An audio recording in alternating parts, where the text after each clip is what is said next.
Ask yourself, are your policies too difficult to manage? Are you overwhelmed by the sheer number of policies and the requests that are coming in so that you don't even have enough time to actually fix the problems and meet the requests? More than that, are you concerned that if you took the time to try to optimize your policies, that you risk actually affecting the mission and maybe causing a network outage? Well, we're here to tell you today that there's hope.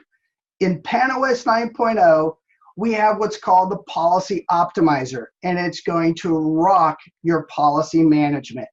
That's the focus of this episode of Learning Happy Hour. This is Learning Happy Hour with your hosts, Mitch Densley and Jason Yates. It's time to learn, laugh, and chat cybersecurity. BYOB. Bring your own brain. Cheers! So, Mitch, I am so excited for what you're going to show everybody, and I know that there is a lot to cover, so we probably don't want to spend too much time delaying any of this. We want to dive right in. But before we do, I just want to point out. You got new earpieces. I got new earpieces. You know what? I totally promised to send you some, and I dropped the ball. No, it's okay. It's okay. If you've been following our series, you might know that I had a little bit of a challenge with the last time we recorded this with my earpieces. So we're trying this one. I got this one free at a conference, and it's even branded with Palo Alto Networks. We'll see how well this goes for me. But I thought, Mitch, you might be excited that maybe. Oh, yeah. Challenge. I love how you understate things. That's awesome. So, and folks, this episode of Learning Happy Hour is going to be a continuation of our series on new features in PanaOS 9.0. And as Jason mentioned earlier, we're going to be focusing on the Policy Optimizer today in this episode. Something that as Jason adequately pointed out, we hope will rock your world when it comes to how you approach managing your firewalls and keeping them current, up to date, and secure. So one of the key purposes, of course, of a really well configured policy set is to reduce the attack surface, to only allow sanctioned traffic, the stuff that you want. But businesses are complex, so often our policies are pretty open and liberal because we're trying to facilitate the business. So we got this tension, Mitch, and how can we reduce the attack surface with Policy Optimizer? Great question. You know, a lot of companies migrated from an older firewall, what we would call a port-based firewall, to a Palo Alto Networks-based firewall which uses App-ID. But a lot of their practices didn't change after that migration. So the migration took, a like-for-like configuration from the old firewall to the new firewall, and people didn't go back and update the configuration to the best practices ways that you can manage traffic in your Palo Alto Networks firewall. That's one.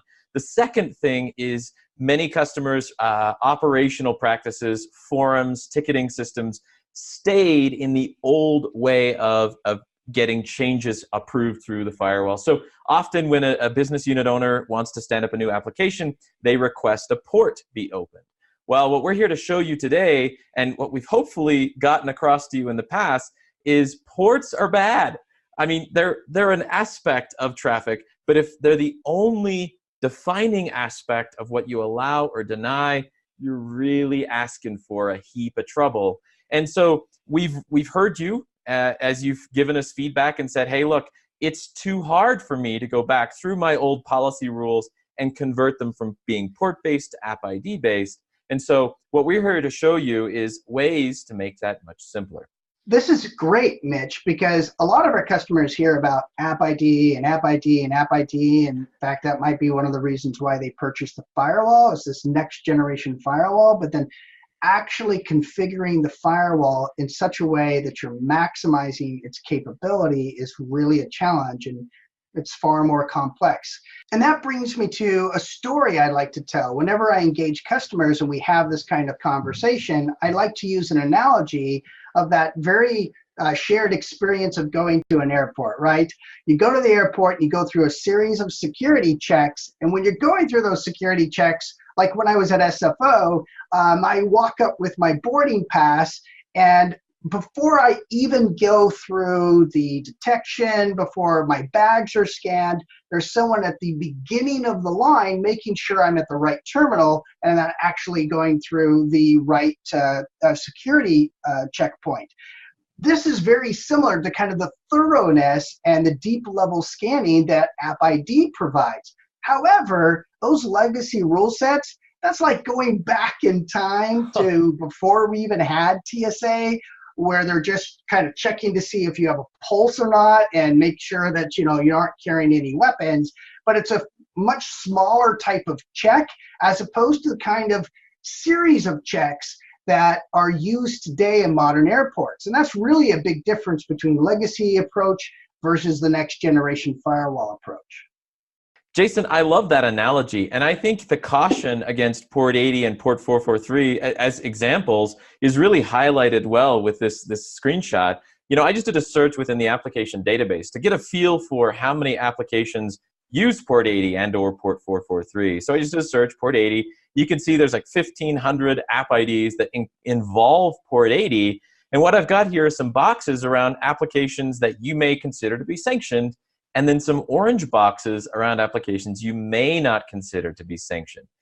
Oh, I love this. And this really demonstrates that if you had a port-based rule, you would not be controlling traffic on an application basis. You would be allowing all 1,600 applications. Yeah. Now, look at port 443. I think it's a little bit more dangerous because I not only filtered on port 443, but those that are used by malware. And you can see a lot of these are risk 5 or 4, but Twitter, Twitch, maybe those are sanctioned apps in your organization. But transfer big files or Tor to web, I have yet to meet a company that uses those as legitimate apps. But as you said, if you allow 80 and 443, these guys are getting through without you being able to block them or stop them, right? So this is the big challenge that we're going to show you how to overcome using the Policy Optimizer. So the key thing about the Policy Optimizer is it allows you to spot those gaps in your prevention posture and close them up by converting those legacy port-based rules over to App-ID-based rules. The other key thing is this is not necessarily a manual action or a manual process you have to do all by your lonesome. The Policy Optimizer runs in the background and it's constantly watching all of the data logged by the firewall, and it puts that into a separate database that at the top of every hour, it makes the results or the findings available to you in this new section of your Policies tab called the Policy Optimizer, which you'll see in a second. And then the other great thing, because this is running continuously, you could let it go for weeks or months and then come back to it when you get time and then catch up with everything that's happened during that time period. And that's not a bad approach because you've given the traffic that goes through your firewall a chance to get kind of steady state as far as the Policy Optimizer is concerned. And there's ways you can see which rules are continuously changing and seeing new App-IDs, or which rules are fairly steady state, and you'll see that in our demo. I love the fact that we can save time. I mean, I don't have enough of it. I don't know about anybody else, but saving time, whenever anybody says they're saving time, I'm in. I love me some time, hate to give it away for free. So yeah, let's save some. All right, so let's look at a typical scenario that many of our customers find themselves in, where they decided to purchase Palo Alto Networks firewalls, and they had a legacy firewall that had an established rule set that was working for them, maybe not as secure as they're working towards, but they don't want to lose everything or start from scratch and reinvent the wheel. So they can use a tool like our Expedition migration tool to convert the legacy firewall rule set into a Palo Alto Networks firewall rule set. But you should not consider yourself to be done after the migration has finished. There is still more work to do, and this is where the Policy Optimizer comes in. It allows you to continuously or in an ongoing basis assess what your posture is and make minuscule improvements or major improvements depending on how bad things turn out to be in the Policy Optimizer. And you should follow up after you've made those changes by taking your config through the best practice assessment tool, which Jason and I have talked about on at least 2 previous episodes, and we're going to continuously talk about it because it gives you that confidence to know that you're configuring your security rule set in the way that's recommended by Palo Alto Networks, the vendor of the product. Now, Jason, I know you're a big fan of the best practice assessment tool. How do you feel about this approach? Yay, BPA! BPA! BPA! Yeah, perfect. You know, it may sound a little silly to everyone, but this tool is so great. Please get excited too. I'm serious. If you use the BPA, you will make a fool of yourself as well because you're so excited about it. It is a fantastic tool, and we love the BPA because it's amazing. All right, so Jason, let me show you how the Policy Optimizer can help you spot those port 80 and 443 rules and then convert the app IDs out of the generic rule into more specific rules that involve app ID. All right, so the first thing we're going to do is jump over here to our Policies tab. And if your policy window looks similar to mine, you're in good company, and you probably did not notice the Policy Optimizer when you upgraded to PanOS 9.0 because it's right down here under this tiny little arrow. When you click it, he pops up here, Policy Optimizer. Surprise! Policy Optimizer here. It's like one of those, you know, the toys that the kids have. You crank it, and then like it just like pops up, you know, whatever that scary. Anyway, so in the Policy Optimizer, I want to start looking at the No App Specified section. Right? So I have 2 rules in my policy. You probably are going to have thousands of rules or more in your policy that are based around ports, or that at least in the application column have an any specified. That's what qualifies something to show up in this section. So it looks like it's actually showing the rules because, you know, this is rule number 4 and we're not seeing necessarily all the rules. It's sorting them based on the volume of traffic. Is that right? Exactly right. And you can adjust the sorting if you want. Like if I wanted to sort by the rules that have had the largest number of days without you know, any new apps being seen. But to me, the rules that have transited the most traffic are the ones I should focus on first because they represent greater risk potentially to me. So let's keep this default sorting and let's go look at which app IDs have the firewall has seen transit through this rule. So I'm going to come here to compare, and you can see that I've got all of these different rules, and again, they're sorted by traffic volume.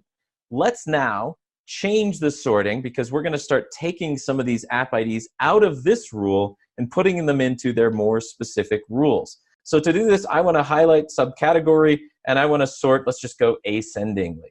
So the first thing that jumps out to me are some of these audio streaming apps. And if I scroll down a little bit to the V's, I've got some photo video apps. So I want to take those apps themselves and then group them into their own rule. You're already saving time just by being able to have this like almost an interactive report and then being able to take action through this interface. I mean, this is not a report, but the visibility it provides is like a report, but it's actionable, which is really amazing. Yeah, dynamic management. That's a good point. So dynamic management, that's a good word. Right, just top of my head right then. All right, so I'm going to check these boxes. Oh, hang on. Do we use Kakao TV? We don't. That's a Korean TV service, and we don't have any Korean employees, or it's not a legitimate business case. So I'm going to leave that one unchecked, and I'll come back to it in a minute. Let's see, do I have any other RTMPT? That's one of the ones that is used to facilitate like iTunes and stuff like that.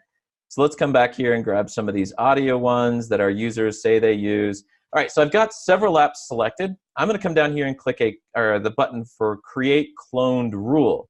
Now, what's neat here is it's going to pop up and show you container app IDs that aren't themselves necessarily app IDs. For example, iTunes itself, this top guy here. This is a container that has inside of it or beneath it dedicated app IDs that the firewall can identify. So it saw this one in green, iTunes base. And if you wanted to fully allow all of the functions of iTunes, you should allow all of the other associated app IDs. Or you can pick just the top one, and that would encompass all of the ones beneath it. Now, even if I select all 3 of these, the resulting security rule will just have this container app ID because it does contain the sub app IDs, one of which the firewall saw. So I'm going to leave these defaults checked, and we can go through and get a feel for what other app IDs were in that same container. I'm good with what I see there. And then notice down here, it also wants to include dependency apps. Now, implicit apps won't be used or listed here, but those that have to have a manual dependency satisfied will be shown here. Now, I've been managing firewalls for quite some time, and I'm going to make a guess here that I will have multiple other app IDs that are also going to be dependent on SSL and web browsing. So I don't want to put SSL and web browsing into every single cloned rule I create. I may, especially if I'm using, narrow destination addresses and maybe destination URL categories, but my rules are fairly generic at this point. So I'm going to take these two out of the rule I'm going to create, and I will satisfy them with another rule I'll create a little bit lower in my policy set. So let's go ahead and give this a name, and I'm just going to call this online video-audio. And that's the hardest there is. Click OK. Now, I don't know if you noticed, but the number of apps seen just went down a tiny bit, because if I come up here to security, here's that rule I just barely created with those app IDs that we saw just a second ago. Now, one thing the policy optimizer does not do, it can't read your mind, right? So it doesn't make other changes to the structure of that rule that was cloned. But you would probably want to come back through and make some changes like these services, okay? Do we want to let Pandora happen over UDP 53? I don't know if it's even possible to happen, but for other app IDs, I definitely don't want to allow the possibility of an app ID to go through a port that's not associated with that app. So I'm going to click in here and change this from these dedicated services back to application default. Click OK, and now you see the rule's been updated. Now, another thing that this is just Mitch's suggestion here, you may want to leave a breadcrumb for yourself to know which rules were created as a result of using the policy optimizer. So I'm going to come over here to the Objects tab, and I want to show you a tag that I had created moments ago called the policy optimized tag. Give it whatever color you want and description. But the benefit here now is I can go back to my policy, and then I can add that tag in just right here, so that at my next iterative cycle of using the policy optimizer, I can see, this rule came as a result of the policy optimizer. And if I want to add app IDs into that same rule in the future, I can do that. But it's a nice way to distinguish rules that were migrated from rules that have been optimized using the policy optimizer. That's freaky brilliant, Mitch. This is fantastic, because you're already just going through this process, helping folks understand that this is not mindless. Policy optimizer is not magic, but at the same time, it really enables the firewall administrator to align the policy set to whatever sanctioned apps that they want to include. And by eliminating the ones they don't want to include, they're just reducing that attack surface. And then the tagging thing, that's just brilliant. Thank you. Yeah, let's do one more example then, and then we'll hit another use case. So I'm going to go back to no app specified. I'm going to come back in here and hit the compare button, and we're still sorted by subcategory. And I'm going to look at a handful of these like DNS, OCSP, and what other things? You know what? Let's grab updates.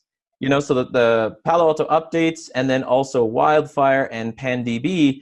These things, you may categorize them yourselves as infrastructure or plumbing or just things that need to be allowed in order for stuff to function properly. So I'm going to go ahead and create a cloned rule here. And these don't have dependencies. They're often implicit or don't have any associated app IDs. So I'm just going to call this Internet Plumbing. Like that. Click OK. I'm going to jump back up here now, find my Internet Plumbing rule, and then add my tag. Policy optimized, and then change the service back to application default for greatest security.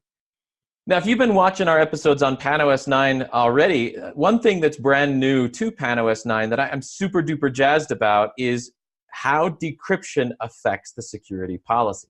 Now, we saw earlier that we had web browsing as a dependency for some of these app IDs, and SSL was a dependency for some of these app IDs. So I'm going to create a rule at the very bottom or very near to the bottom of my policy by having no rule selected first.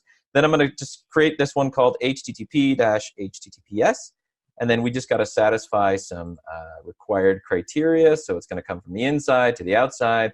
And I'm going to add the two key app IDs, web browsing which is a dependency for most web-based traffic, and then SSL if they aren't implicitly used.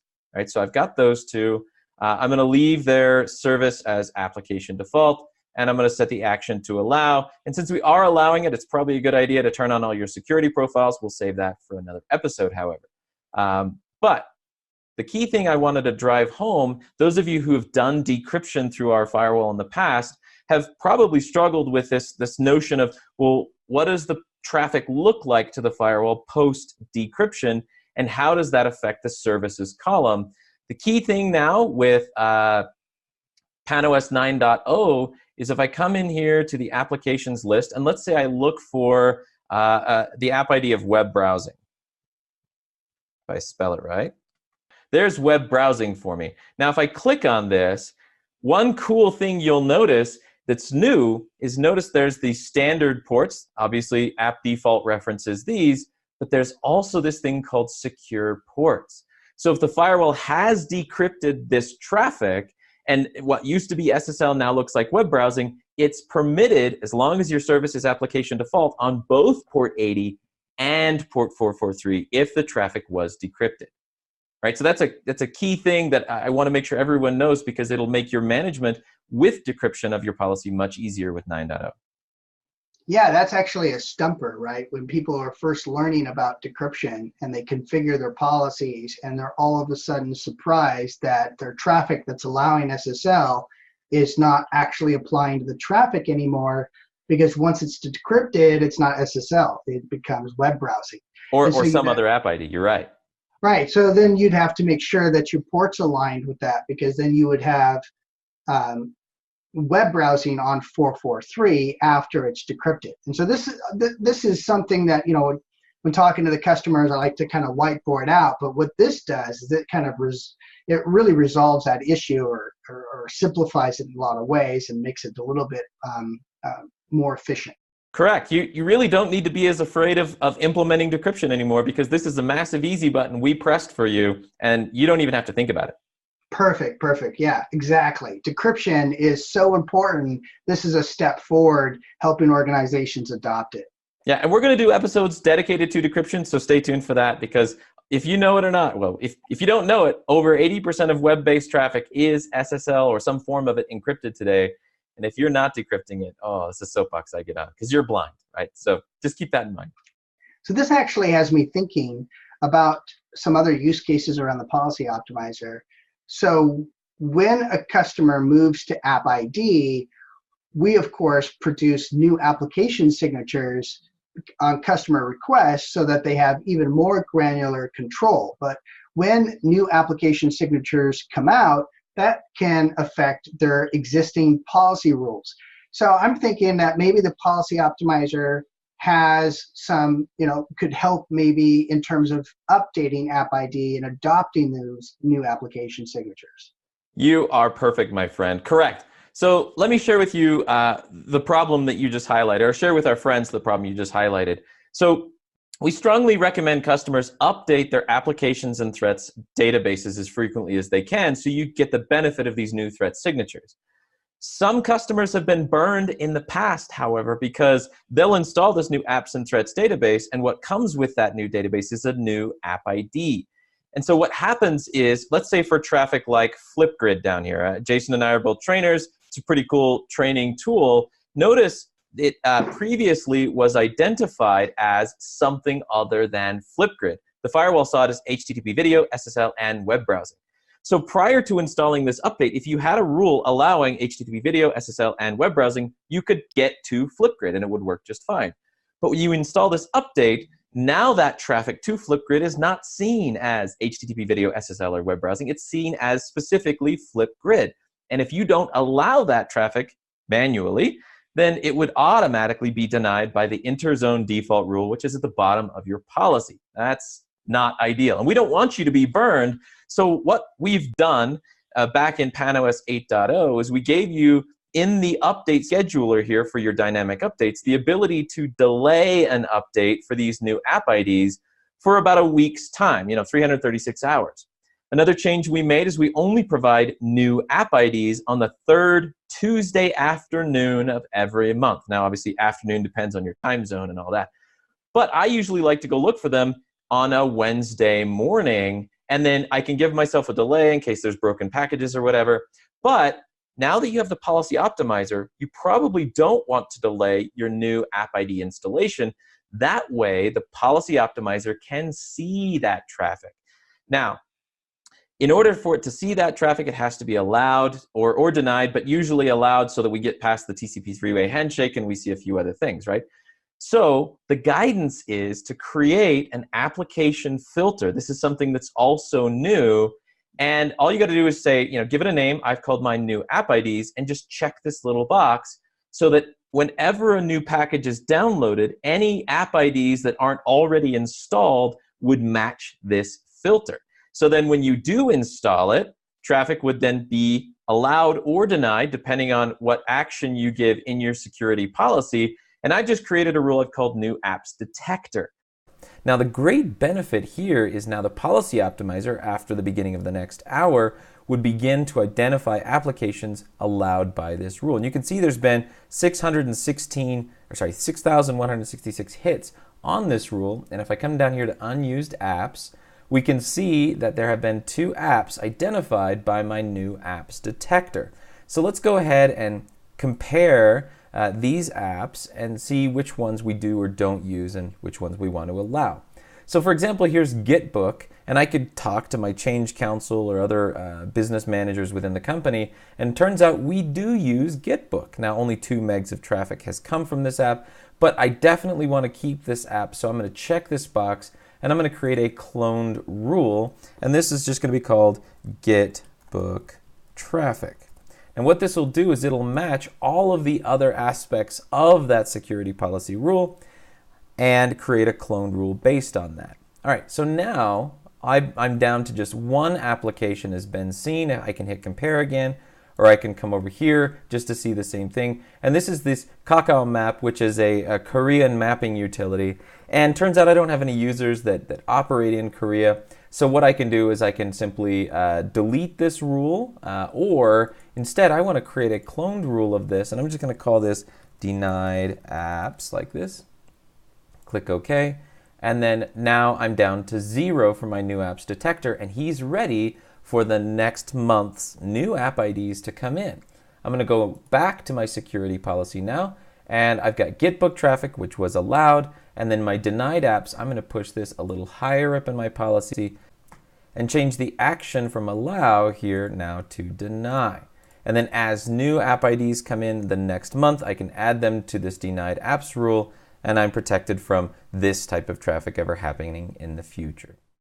Oh, that's so great, because once again, we're talking about the realities in the trenches, and that is a lot of security operators and firewall administrators, they're caught between a rock and a hard place.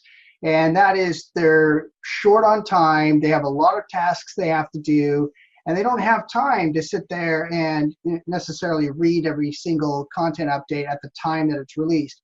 And by creating this kind of specific rule for new application detection, that enables them to then, when they have time, to come back, and you've got something already in place that they can look at using the policy optimizer and its filtering capability. And that just really empowers the workflow that those operators and administrators engage in on a regular basis, but it puts it in their time, right? It allows them to have control as opposed to a surprise update, right? Taking them by surprise, and then therefore affecting the mission. So this is a fantastic feature, and I don't think everybody knows about this. When they talk about the policy optimizer, usually the use case is about going from port-based rules to application-based rules, and we talked about that, and that's important. But this is a really added benefit, and I think it's really important to highlight. Absolutely. I'm going to show you another thing, Jason. I'm going to switch to a different demo system to show this to you. I'm going to go to the policy optimizer in the unused apps section, and you can see I've got a bunch of rules here that have a bunch of apps allowed, but only a subset of those are actually being seen by the firewall. And I want to take this Plex rule here as an example, and I want to click compare. And so you can see the apps that have been seen, the 7 of them are on the right, and they're also shown on the left with a white background. The ones that haven't been seen have a pink background. And there's a couple actions I can take here. For example, this Traps Management Service app ID, I may not need to have in this rule. What I can do is move this from this rule into an existing other rule. And so I could come and search for whatever I want that rule name to be. Oh, look, there's a rule, Traps TMS out. I'll just go ahead and add this app ID to that one, click on it, and now it's been removed from this Plex US traffic rule. Okay, and once that updates, you saw it went from 7 down to 6. There's another cool thing I can do. Instead of having these pink highlighted app IDs that aren't really doing any good for me in this rule, I can simply select these app IDs. I'm going to take SSL and web browsing out because I've got them satisfied in another dependency, and I'm just going to check match usage. And what that does is it edits the rule and takes out all of the unnecessary app IDs, or at least the ones that I did not select. Maybe I had those 2 selected before. There we go. So now I've got just these ones in the rule. So when I click OK, now this rule is going to update, and it's only going to have a few in it. And we can double check this by going back to my policy. We'll search for that Plex rule. Here you can see I've only got apt-get DNS, Google Base, and OCSP. So it did exactly what I wanted. All it did was change the list of app IDs to those that I'd selected match usage for. Okay, so hopefully you guys are thinking this is a really awesome feature, but you may also be thinking, oh, now I got to upgrade to PanOS 9.0. Well, not necessarily, because this also works in Panorama 9.0. So let me just open up my Panorama here. And if I scroll down just a little bit, you'll see this is Panorama running PanOS 9.0. Okay, so I've got this running PanOS 9.0.1. And I want to jump over here to my Panorama tab and show you my device summary. And here you can see I've got some of these firewalls that I use to manage traffic to my IoT devices. So I've got a PA200 only running PanOS 8. I've got a PA2050 only running PanOS 7.1. And then I've got a 220 running 9.0. Now the cool thing here, this policy optimizer works off the logs. So because these firewalls send their statistical logs or raw logs up to Panorama, I can come over here to the policy section and look, policy optimizer. So I'll select this post rule for IoT traffic.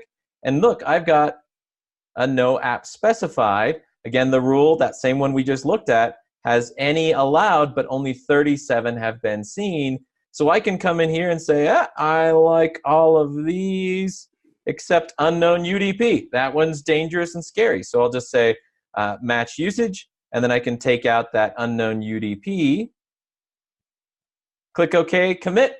And now I've just optimized that rule that was far too wide open, even for firewalls not running PanOS 9.0. I think the process that you're going through here, Mitch, is really useful, because what you're doing is you're aligning the business needs with the policy optimizer. And the reason I want to bring this out is because, especially with inbound rules, you're not necessarily going to want to allow traffic just because the rule saw it, right? App seen does not necessarily mean automatically allowed. But having the policy optimizer, gathers that information, and now informed by the business, you're making a selection like these are the ones I definitely want to sanction and allow.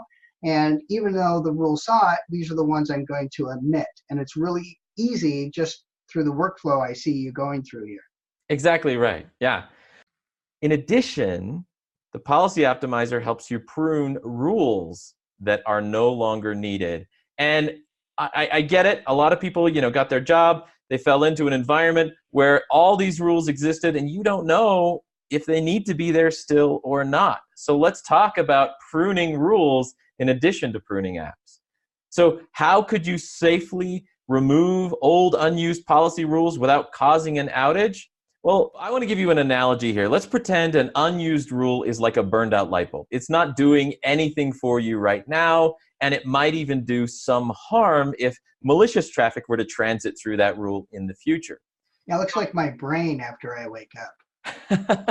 I know the feeling. Actually, it's my brain before I go to bed. So spotting an unused rule like the burned out light bulb in a small set of rules is fairly easy to do. Sometimes it gets a little harder, the more rules you add in there. And sometimes it's downright near impossible until you get help from the policy optimizer, who will point out all of those rules that you need to go clean up. So let me show you this. Notice down here, I've got this rule usage section, and I've got 7 rules that have not ever been used ever, right? So they were created for whatever purpose. Maybe they were migrated over. I don't need them anymore. So what I can do now, guys, is I can come in here and create another tag. And this tag I'm going to create, I'm just going to call it unused rule. We'll assign it this big, ugly maroon color. And then back in my policy optimizer, all of these rules that aren't used, let me just go ahead and turn on my tags column. And I can go in and add that unused tag or unused rule. And then I can go back through up here and search for unused.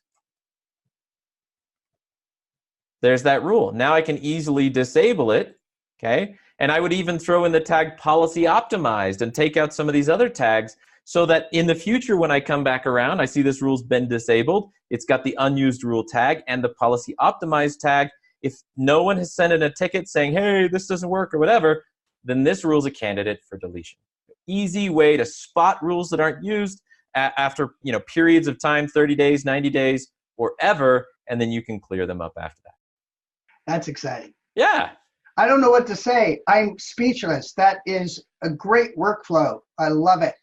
So we have another question we want to leave with you, and that is, how do I get my organization to support my change proposals? In other words, what are the next steps? And no person is an island, right? So you have to make these changes with your organization in mind.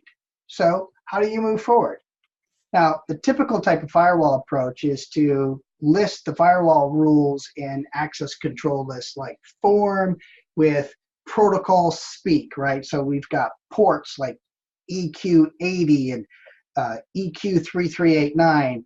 Well, what does that mean if you're going to have a conversation with somebody, a stakeholder and some other individuals?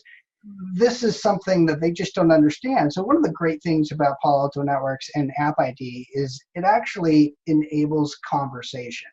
It allows you to talk about the business and talk about it in terms of the applications with a language set that everybody understands. So instead of talking about 3389, you can talk about remote desktop. You can talk about Netflix and Hulu, and you can talk about sanctioning traffic on your network that aligns with the kind of conversation that we have anyway. And so now security and IT, kind of like App-ID, kind of bridges that conversation.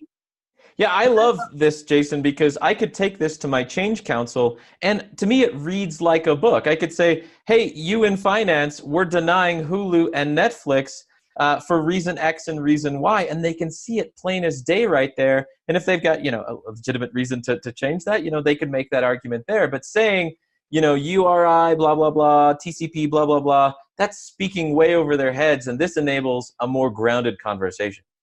And this is in our reports as well. So being able to read this from, the reports that are put out by Panorama and by the firewall is really, really valuable along those same lines. So I like what you're saying there. Now, to take this the next step is, we've been having this conversation around the policy optimizer, but that's kind of a built-in tool into the firewall and Panorama, but we have a lot of other tools that are out there that can help enable workflows, to help organizations identify what changes need to be made. Because as everybody knows, that cybersecurity is never a set it and forget it kind of approach. It's not something that you can be inattentive to. It really requires workflow and operations, and it becomes challenging. So the policy optimizer is meant to address some of those challenges, but we got a lot of other tools that do that as well. And these are some fantastic tools. You can see them listed on your screen as well as down in the show description. So please make an effort to click on that and visit these different resources. So now what we want to do is one of our favorite segments, and that's what we learned. And I want to share with you in just 30 seconds here one of the things that I've been looking at, and that is a growth mindset. There's an article from the author and creator of the Khan Academy, which talked about how important it is to foster learning with a growth mindset. And there are folks out there, of course, who find learning challenging, and that's a fixed mindset. But learning, when it's challenging, is actually learning. So I think it's really interesting that science has shown that those folks who embrace challenges and do hard things are folks who follow a growth mindset and can maximize their potential. And those folks who are in a fixed mindset struggle learning new things. What's interesting in this article is he talks about growth mindset interventions, how you can foster a growth mindset. So check out that article and encourage your folks that you work with to have a growth mindset. I love that, Jason. And piggybacking on what you just said, I won't say I'm the best continuous learner, but when I'm done with my day and I want to go sit down, I used to play a lot of computer games, but I guess I'm getting old. I've lost interest in some of them. And now I watch YouTube, right? And so over here is a list of some of my favorite YouTube channels, folks that I listen to every evening. They're constantly putting out things on science and technology and engineering and math. And it's encouraging for me to keep my learning up. It shows me how dumb I am compared to everyone else out there. And it's just a great barometer, and I learned something new along the way. So it's a fun evidence of something you were talking about. Thank you for watching, because we know if you've been watching, you also love to learn. So we want to encourage you to continue learning. And with that, cheers. Cheers. Stay secure.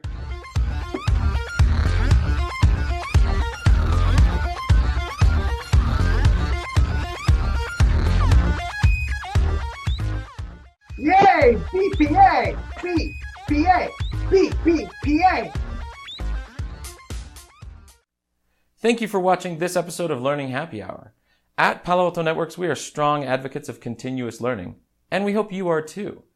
To continue learning about our fantastic products and services, you can attend a class with one of our authorized training centers, or you can self-study about these products and services through our digital e-learning courses.